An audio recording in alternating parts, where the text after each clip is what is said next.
Hello, my name is James Whatley, and my talk today is on testing a first diode laser cutter with CAD files. This presentation covers the process of setting up your first diode laser cutter and testing it for model making applications with files generated using computer-aided drafting or CAD software. The intention is to help new users save time and frustration in obtaining usable, accurate results. Although I am using the Xtool S1 20-watt diode laser, the general information in this presentation may be applicable to other machines. Now, it's important for me to state that I do not claim to know all the potential health and safety risks associated with the use of laser cutting machines or the materials to be cut by these machines. This presentation summarizes what I have learned to date in the hope that you will also have a safe and successful experience with your machine. Although it's customary to put references at the end of presentations, there are some very important safety and other considerations that need to be addressed before using a diode laser cutter. This is because looking at unfiltered laser light, either directly or reflected, can cause serious eye damage. Cutting flammable materials also requires your close attention. Please therefore study the following material as well as your machine's own instructions before turning on the machine. In May of 2024, Greg Williams provided an excellent introduction to using a diode laser cutter engraver as a scratch building tool as part of the Eastern Canada Division's Third Thursday presentation series. Greg also included some very important advice concerning laser safety. His presentation is available under the Videos of Interest tab on the Eastern Canada Division's website. Another good video on laser safety is by a fellow in the States called the Louisiana Hobby Guy, and that link is there. And another video is Debunking the Myths of Laser Safety Glasses by Steve Makes Everything. Both of these fellows have a lot of other material on laser cutting, which is worth watching. Xtool has a good and very important article about cutting vinyl, and that's the link. You can pause the video if you play it back and get these links. Some of the key points in the materials referenced are read, understand, and follow all manufacturer safety instructions. Wear properly certified laser safety glasses unless your machine comes with an interlock cover and a laser-safe viewing window. Properly vent the machine to the outdoors. Remove all organic paints, solvents, and other flammable materials in the vicinity of the machine. Have a suitable fire extinguisher nearby. And above all, do not cut any material containing common vinyl, which can release chlorine gas and hydrochloric acid. Both are very bad for your health and the machine. According to Xtool, although non-PVC types of laser-safe vinyl are available that may be cut with diode lasers, they nonetheless encourage blade cutting instead. Although some people cut styrene with a laser cutter, this requires special consideration of speed and power settings and is outside the scope of this presentation. And finally, never leave an operating laser cutting machine unattended. Some additional useful references I like to draw to your attention are the following. I covered some of the basics of using two-dimensional CAD software to design model parts for laser cutting in my presentation, Building Apahawk Station, an Adventure in Laser Cutting, which is also available on the Eastern Canada Division's website. This presentation was also broadcast on NMRIX in June of 2024, and the links are there. There's a really excellent tutorial on 2D and 3D CAD by Ms. Dinah Miller from Appalachian State University, who teaches courses on this subject. And her very well done comprehensive seminars are available on YouTube, and it's really worth your time to see what she has to offer there. Ms. Miller has a video on loading AutoCAD files to Lightburn, describing a very similar process to that required for loading draft site files to XCS, including removing unnecessary CAD layers. So these are things that I draw your attention to. Now, when you get your machine, unpacking and installation is the first thing you're going to have to do. And as I mentioned, my machine is the 20-watt version that Xtool offers. It comes as a complete unit with the enclosure as you see in the picture. The lid is safe to look through when the laser's operating, but it is interlocked, so the laser shuts off as soon as you open the lid. Note also the red emergency stop button at the right rear. A quick start guide is included that covers removal of some shipping retaining screws, attachment of the laser module, and a few other sub-assemblies. Unfortunately, as with many consumer products these days, there is no printed manual included, nor is there a simple how-to project example to help you get started. Xtool does have an online support center that includes many articles on a wide variety of topics. They also have some introductory videos, although I found these were not particularly targeted towards the needs of model makers, and they included several distracting advertisements. There are also many third-party instructional videos on YouTube covering this and other machines. The machine came with an air assist pump that blows compressed air through the laser nozzle to remove debris, prevent charring, and help keep the lens clean. Nonetheless, the lens and fan blades will still eventually require cleaning. So far, I've left my air assist unit set on auto, and it adjusts itself depending on the cutting requirements. The machine also came with a separately shipped CO2 fire extinguisher unit containing 4 small replaceable CO2 cylinders. This unit is automatically triggered if needed by a sensor inside the machine. Additionally, I have installed a CO2 type fire extinguisher at one exit of my workshop and an ABC type at the other exit. CO2 is preferred for electronics, but again, read the manufacturer's instructions on how to use these fire extinguishers safely. For convenience, I built a table on wheels for the laser cutter. The table incorporates a sliding shelf for the notebook computer used to control the machine's operation. Venting outside. No, that's not that type of venting. The flexible exhaust duct that comes with the X2S1 has a 3-inch inside diameter, so I adapted it to use my existing spray booth vent using a hardware store 3-inch to 4-inch transition duct. I found the internal computer type fan in the Xtool machine is underpowered, so I installed an external inline 4-inch duct type fan to assist in venting smoke, and this setup now works much better than before. And you can see the cord from the fan coming out of the pipe on the right. My plywood insert includes a standard dryer flapper vent that opens towards the outside. And I discovered the Xtool machine came with its exhaust fan set to off in their control software.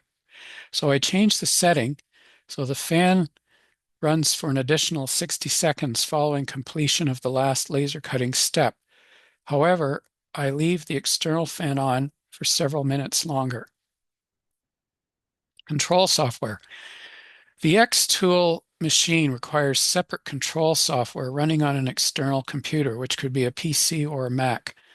Xtool has their own native software called Xtool Creative Space, or XCS, which is easy to download for free from their website. The machine is also compatible with the third-party Lightburn software available for purchase. However, I have found that XCS is capable of everything I have needed to do so far. The machine is usually automatically connected to XCS if it is turned on before starting XCS. If necessary, you can connect the machines using the back-to-back arrow symbols in XCS. Now, drafting software. XCS and Lightburn both include basic drawing capability, and Greg Williams' presentation includes a good demonstration of this using Lightburn.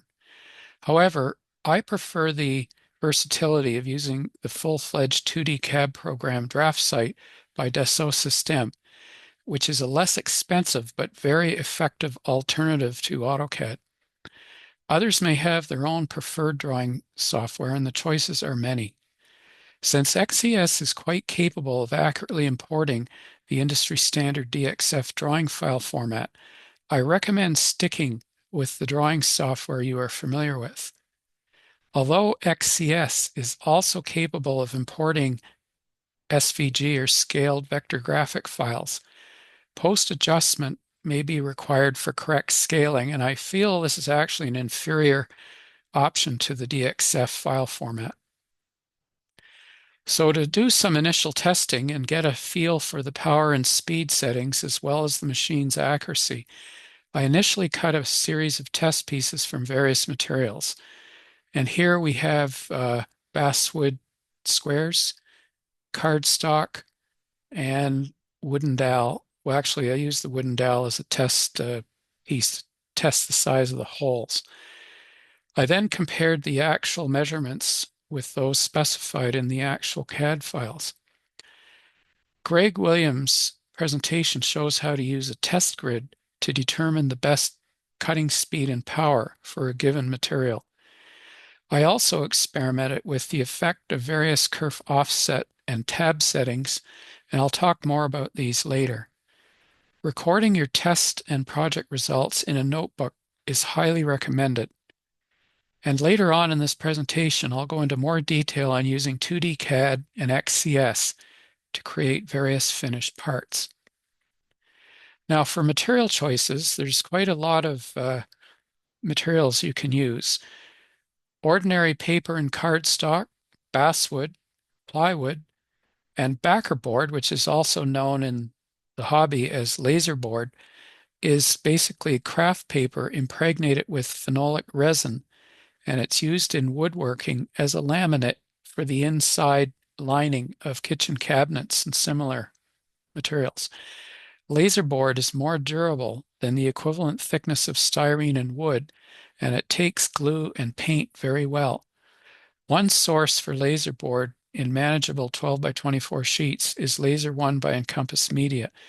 Now they're in the States, and the shipping is going to be quite a lot, not to mention potential tariffs. So you may want to investigate suppliers to the woodworking industry if you're in Canada.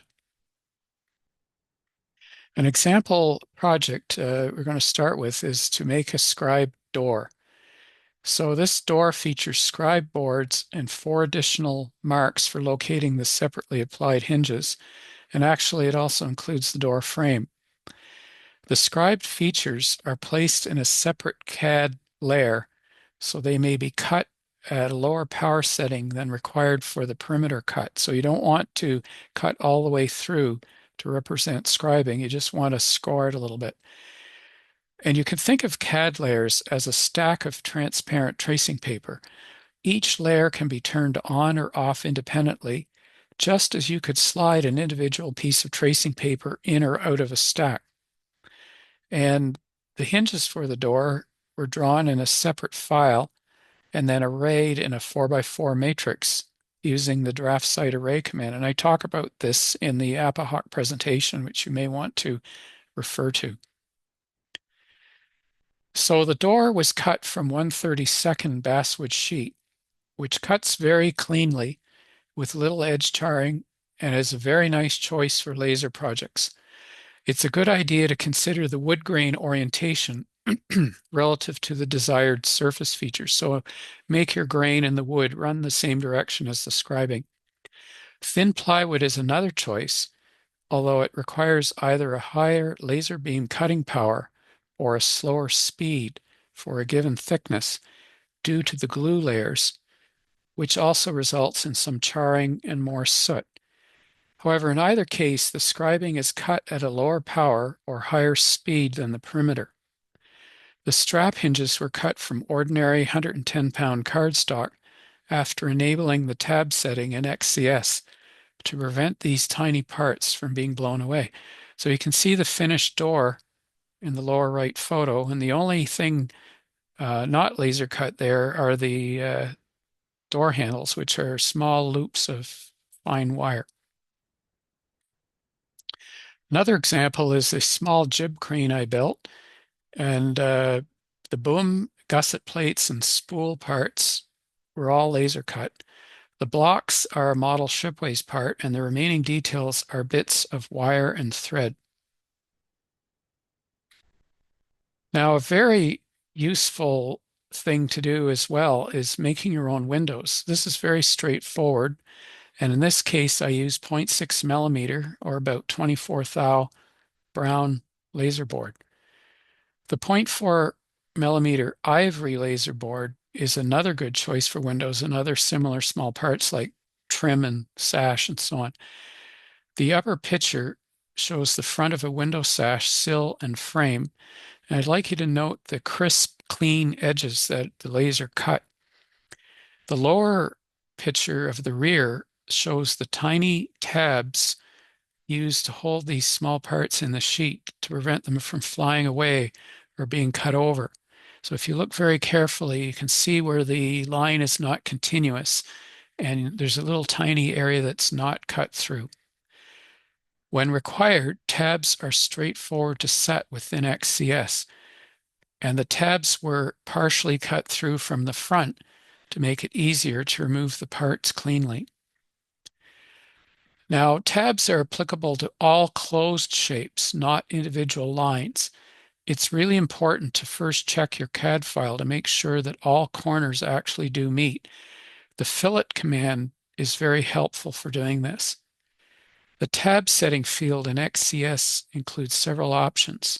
So far, I've chosen typically 2 tabs by number, 0.5 millimeter width, partially cut at about 4 to 8% power. And a good starting point is to aim for about 1/4 of the power it takes to cut all the way through a given material. More than 2 tabs may be required in some cases, for example, longer strips. Tabs can also be located by distance in millimeters. By number is a more convenient choice for small parts. XCS automatically locates the tabs, usually at opposite sides or corners of the part. There does not appear to be a method for locating tabs manually.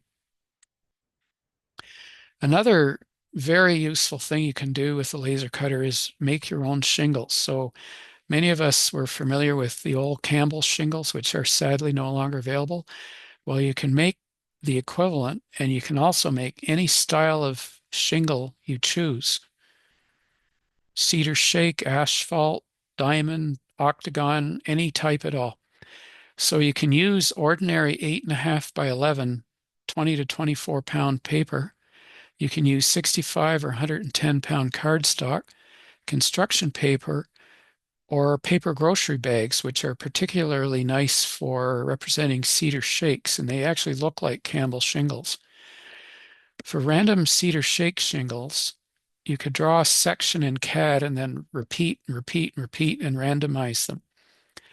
3-tab asphalt shingles and other types that have a repeating pattern are easier to draw, and the array command is very useful. So you can make one row and array it horizontally to put all the tabs in, and then you can array it vertically to put in however many rows will fit the paper, and that's it.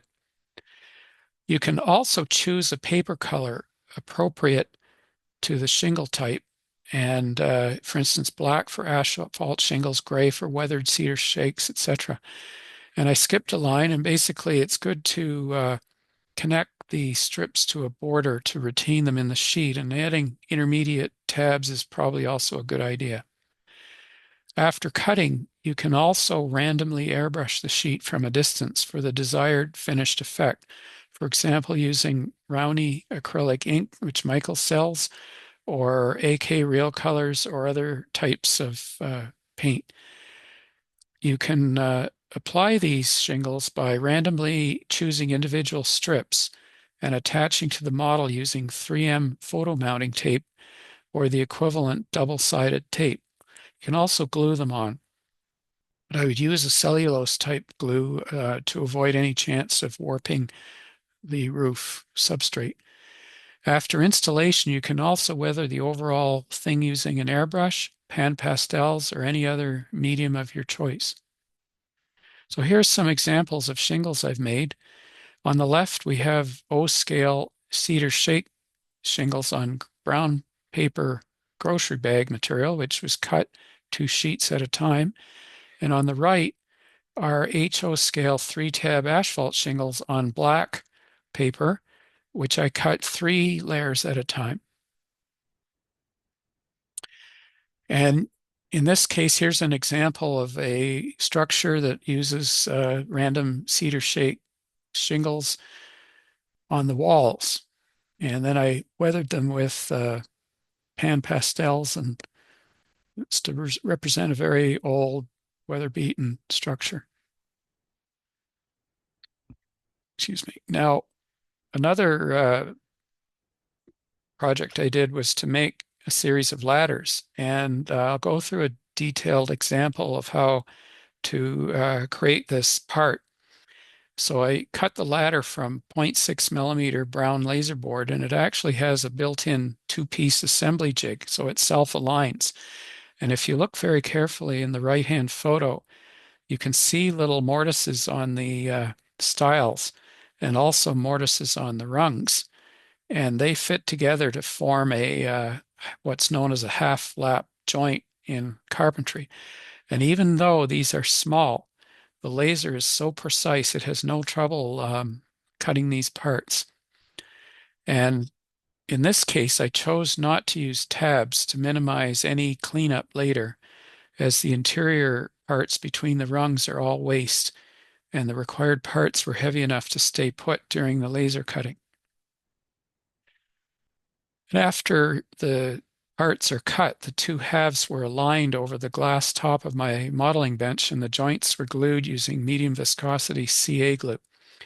And once dry, the assembly jig was trimmed away using a chisel blade over a cutting mat. And you're now ready to paint and install your ladder. So what were the actual steps necessary to create the ladder file and import it into XCS?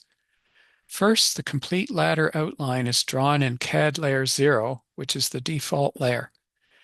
Working in full prototype dimensions is recommended for clarity, ease of interpretation, and flexibility. For example, to later create parts in any scale you want. All references in this example apply to DraftSite, but you could look for similar capability in any other CAD software. They're all quite capable out there. Next, 3 new layers are created, one for the rungs, which are in magenta, one for the stiles in blue, and a third for the locations to be engraved, which are the tiny green squares. And at the bottom of the panel on the left, you can see that I've added 3 layers, engraving, rungs, and stiles, and they're color-coded. So anything in that layer will automatically pick up that color. And there's a simple method in your CAD program to move objects from the main layer to any other layer. And in my case, DraftSite has an F1 button that brings up a very useful alphabetical help screen. And there's also tutorials on YouTube for doing all this stuff, and they're probably there for every product available. It's very handy. The rungs and stiles are copied and separated, retaining duplicate copies of the engraved areas in each section. Each of the 3 elements is grouped separately using the group command and assigned to the appropriate layer. So this goes into more detail on how you do that.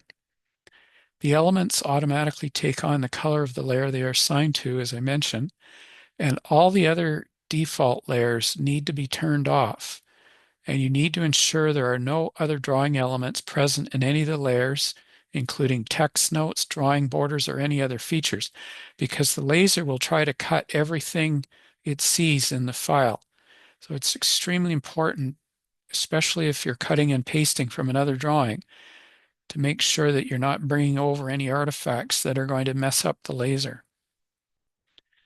So once you have your drawing, you can rescale it, in my case to HO, using the scale command. And that basically resizes the full size image to whatever actual size you need to cut. So for HO, you can use the scale factor 1 divided by 87.08571,429, which equals 0.0114829, which happens to be 1 scale inch.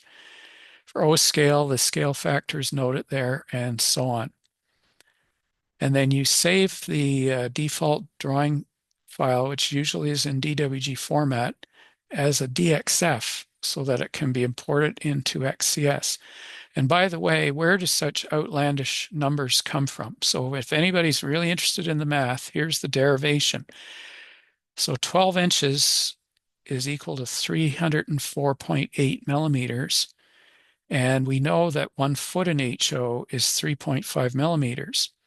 So 304.8 divided by 3.5 equals 87.08571,429, which is the approximate 87.1 that we are more familiar with seeing. So 1 over 87 is 0.0114829. So in case you wanted to know, that's the answer. So continuing on with our example, after turning on the machine, Xtool XCS is now opened, and you select New Project. The other selection, Open from Computer, is used to retrieve previously saved XCS project files that you wish to reuse for making additional parts. So our DXF ladder file is imported into XCS using the File Import Image command, and the correctly scaled CAD drawing appears. And notice in the lower left-hand corner of the right-hand screenshot, the 3 colored dots, which correspond to the 3 layers we previously created in the CAD program. And each of these dots corresponds to a layer settings group at the right. So this is the key thing here. That's why we put different features in layers, because some of the cutting needs to be done at different speed or power. And it's actually quite straightforward once you get the hang of it. And there's actually 3 main cutting selections in XCS. The cut setting is used to partially or completely cut through the material.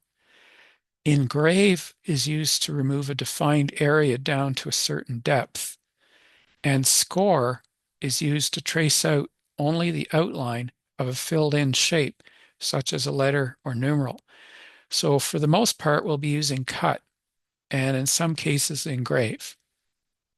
I so far haven't felt or found a need to use the score in any of the work I'm doing, but who knows, maybe required someday. Continuing to work within XCS, the cutting settings for the rungs and stiles, which in this project are the same for both, are re-entered in the right-hand panel, or entered in the right-hand panel. So I chose a power setting of 35% of full power, a speed of 15 millimeters per second, and a single pass. And I've set a kerf offset to be slightly outwards to compensate for a little material lost when the laser cuts through. And I'll talk more about that. So what is kerf offset? The kerf offset setting compensates for the tiny bit of additional material lost because the laser beam has a finite width. Kerf offset is conceptually identical to adjusting the position of a board before cutting it with a mechanical saw to compensate for the blade's width. Kerf offsets may be inward, which is a minus setting, or outward, which is a plus setting, and they apply to completely closed shapes. Again, as with the tab setting, check your CAD drawing beforehand to ensure that all corners that are supposed to meet actually do. Using the fillet command or the equivalent is recommended. Kerf offset is very important when parts must fit well together, such as inserting a window sash into a wall opening, and some trial cuts may be required. An alternative to using kerf offset is to increase or decrease the size of parts drawn in CAD to compensate for the material loss due to laser kerf. Now, the engraving layer, which is in our case of the latter, the small green squares, is selected next, and the settings are entered for these half-lapped joint areas. Note the engraving power is set lower than the cutting power. In this case, I used 8% compared with 35% for the cut, roughly a quarter. As a starting point, consider setting the engraving power at about 25% of that required to cut through. The density of the engraving in lines per centimeter may also be adjusted. However, I left this at the default of 100 lines per centimeter. So the material to be cut is placed on the machine's honeycomb grid and is held flat using small magnets. The machine has a low power red indicating laser that's safe to look at. The laser carriage is then manually moved to position the red crosshair somewhere over the material to be cut. And the laser has an autofocus feature, which is called auto measure in XCS, which is activated next. So what that does is it causes the machine to lower a pin down to your work, and then it raises it up and takes it over to a little step at the back of the machine, which it knows the height of, and it figures out the relative height of your workpiece. So the cutting location on the material is next marked out using the Mark Processing Area command in XCS. So in the case of a rectangular area, the machine's laser module is manually moved to the left rear corner of the material, and the front button is pressed to tell the machine where this coordinate is. And you repeat this process for the front right corner. The machine's closed-loop feedback position sensing is a very nice feature, and it makes it quite easy to choose the cutting location on the material. And you also go through this when you repeat a file and you just load in a settings group that you've already created and you want to reposition a new piece of material and cut it again. So you skip all the previous steps and you almost go straight to this step, or the focus step, actually.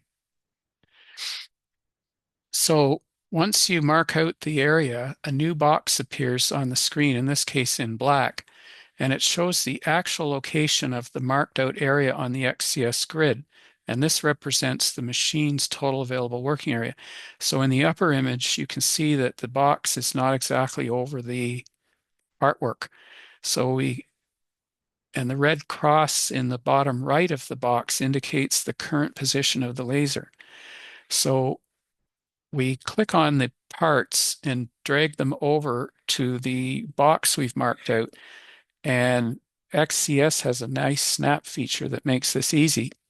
So now the artwork that you're going to cut is coincident with the area that the laser has marked out, and it's ready to go. So after positioning the material and marking the cutting area, the framing button on the lower right-hand corner of the screen is pressed to allow physical verification of the overall laser cutting boundary via the red indicating laser. And the laser carriage itself won't begin to move until you've also pressed the machine's front panel button after you've armed the software. So you need to watch the machine carefully during this framing step to ensure the laser cutting path remains entirely within the desired area on the material and doesn't pass through any of the hold-down magnets or off the material altogether. Now we are ready to cut. So you press the process button at the lower right-hand corner of the XCS screen, and this window pops up, which displays the cutting path the laser will follow and it also arms the machine's front button. And at this point, the interlock lid must be closed. So after pressing the front button, the machine starts cutting and a countdown clock shows the time remaining. And XCS cuts the perimeter of the parts last. And as a reminder, do not leave the machine unattended while it was operating.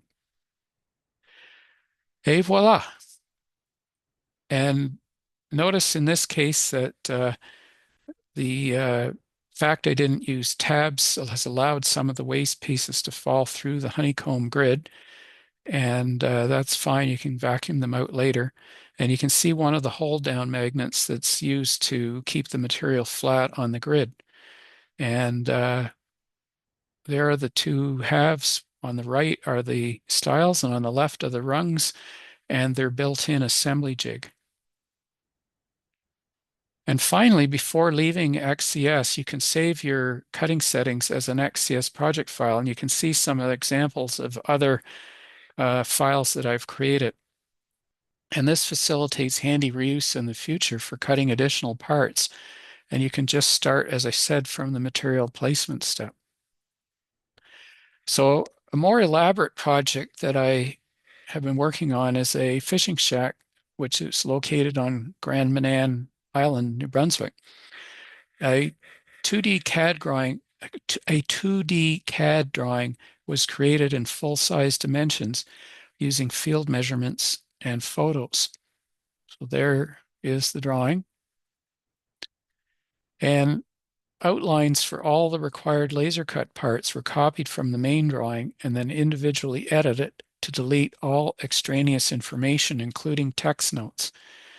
Related parts were grouped together and arranged on separate sheets, considering various orientations to minimize material waste. So you can see the walls and roof there on the left.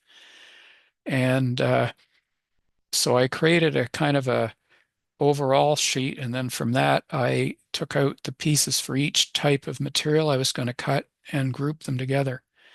And I rescaled everything to HO using that scale factor that we very carefully worked out before.